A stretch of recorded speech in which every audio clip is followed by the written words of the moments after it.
Hey friends, I have been getting some questions about my cup and ball, so I thought I'd take a minute to, bring it up. So a couple years ago I was making a skill toy with technical difficulties and a step away from the socials. It's all gone, sadly.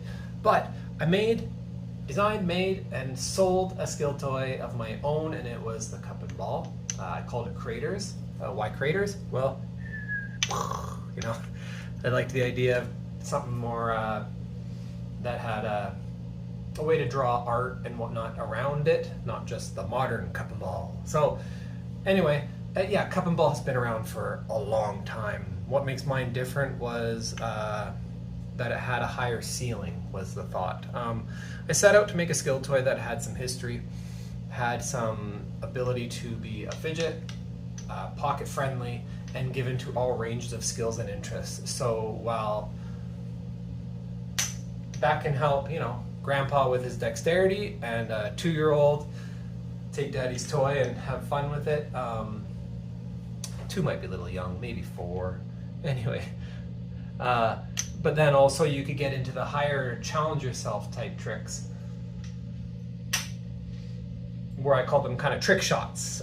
What crazy idea could I come up with to land? So anyway, it looks simple, and that was the idea, but a ton of time went into this.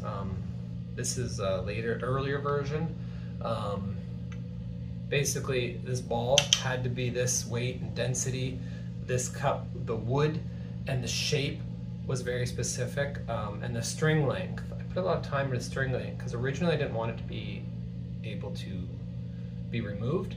Anyway, later, the last version, I had removable string, replaceable string, adjustable options. So I kept the ball this way. This worked out nice. Later generations are secured a little differently. The string, this type of string came knots really easy to get out of. I found it really flexible compared to all the options I made and tried. The cup itself looks very simple, and that's the idea. I mimicked it off a couple other designs, had these made. I planned on making my own, but anyway.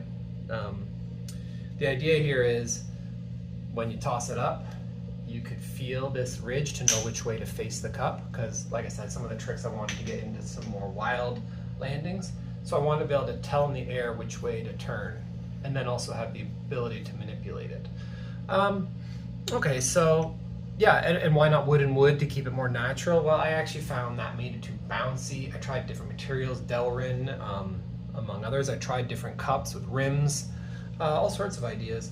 I ended up finding that the balance worked really well in this this makeup here. So yeah, that is the modern cup and ball. The Craters, I wanted it simple as well. I wanted aesthetically pretty. The earlier prototypes were a little smaller, and I hand carved each one. Later going for the more simple round to get a few more out there and see if there was actually interest, which there was. I sold a fair number, and thank you if you were one of the adopters. That really meant a lot to me. Yeah, and that is the modern cup and ball, as I called them, Craters, and hope that answers those questions for those interested in watching this one. Take care.